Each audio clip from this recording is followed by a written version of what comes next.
baatu jiru kana mucaan gartee ibsaa hojii deemu sun akkasitti itti fiigee jechuudha. Hangasuma jechuudha laa waan biraati miti. Tolli ibsaa mucaa saniif oole sun isaanitti hin dhagaamne qarree meeqa kan inni baatee inni gaara san keessaan akkasitti deemaa oole suni itti hin dhagaamne sanii san gubbaadhaan harka saalamee walitti hidhaniititi harka saalamee walitti hidhanii akkasitti irra hojjetanii akka barbaadan godhuun isaanii suni waan baay'ee nama ajaa'ibsiisaati. Mee akkasuma naa quba qabaadha. Kun immaan tana namarraan eegamu buleeyyan koo an akka kiyyatti jechuudha. Mee harki faraqaa ol liqa itti Oromoon. Harki faraqaa ol liqaa.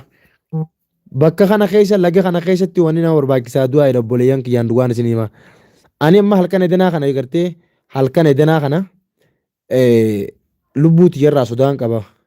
Ani gaara kana keessatti gartee yoon gartee dhabamees yoon gartee dhaawamees yoon dhabamees ani bakkaan itti dhaawameef bakkaan itti dhabamees fagoon jiru asuma farshaadhaan jira ibsaa jechaan bakka kana taa'u jira obboleeyyan kiyya qaalii du'aa naaf godhaadha.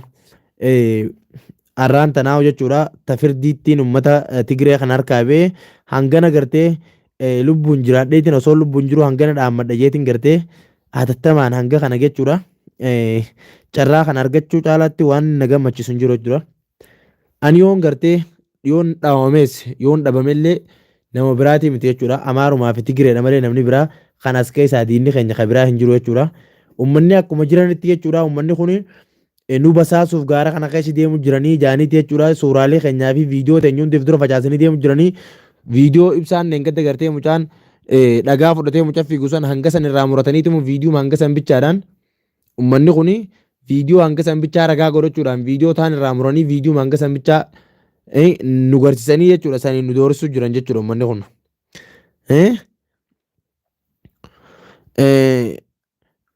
Viidiyoo hanga san bichaa ragaa godhataniiti viidiyoo hanga sanii nu doorsisutti jira yaa obboleeyyan keenya akkana quba nu qabaadha.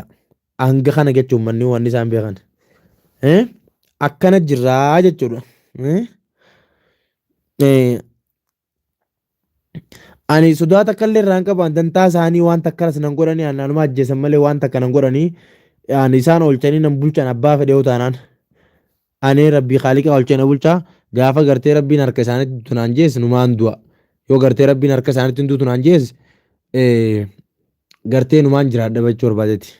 Kana hundaa'uu arras laa ooluu hin geenyu dira kan hunda waliin geenyu bakki itti wal harkinuu hin qabnu sababaa gartee ibsaati. Kan hunda kan wal harkine viidiyoo tana gartee laayik sheer godhaadhaati haa namuu hunda bira geessu. Dhaamsi kiyya kan isin dhaamu waan kanuma yoon gartee asitti du'ees obboleeyyan kiyya namni biraa kan ajjeesan jiru kunoo Tigirootumaa fi Amaara malee namni biraa tokko illee hin jiru jechuudha. Sodaa irraan qabu kunoo barbaannaan bakkaan hin jiru dhufanii mormana irraa kutaniiti. Karaan ni jijjiirame karaan ka durattiitii mititi.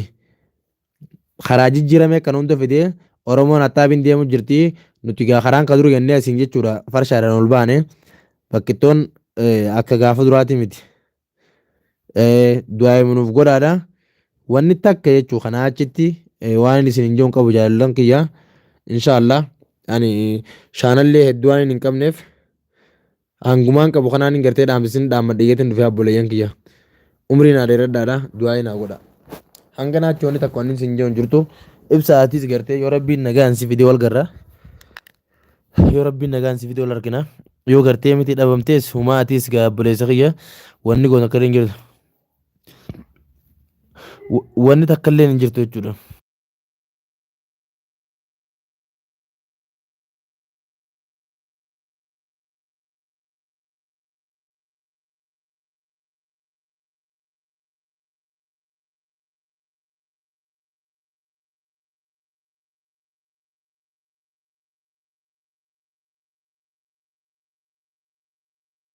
Sumsani daawwattoota keenya gizee jidduudhaan shabakaan xiqqoo shirra jiru naan shabakaan wanna godha akkasii jirra haalli keessi jiru haala kanaan isin jechuu barbaadeeti hanganumaan isin dhaammadha haala biraa tokko illee isin dhaabbachuu hin qabu asumatti isirraa dhaabbadha buleen kiyya inshaallah nagaan naa turaan isin hin jaa yoo rabbiin jee ka jiru wal harkaati ya Allah eeyyuwaa sun akkasii yaa jara keenya Wallaahi laazii wannummaan jiraatu hin jirtu wanni guutuun ta jira tan isin beeytanis tan isin hin beeynes tanaa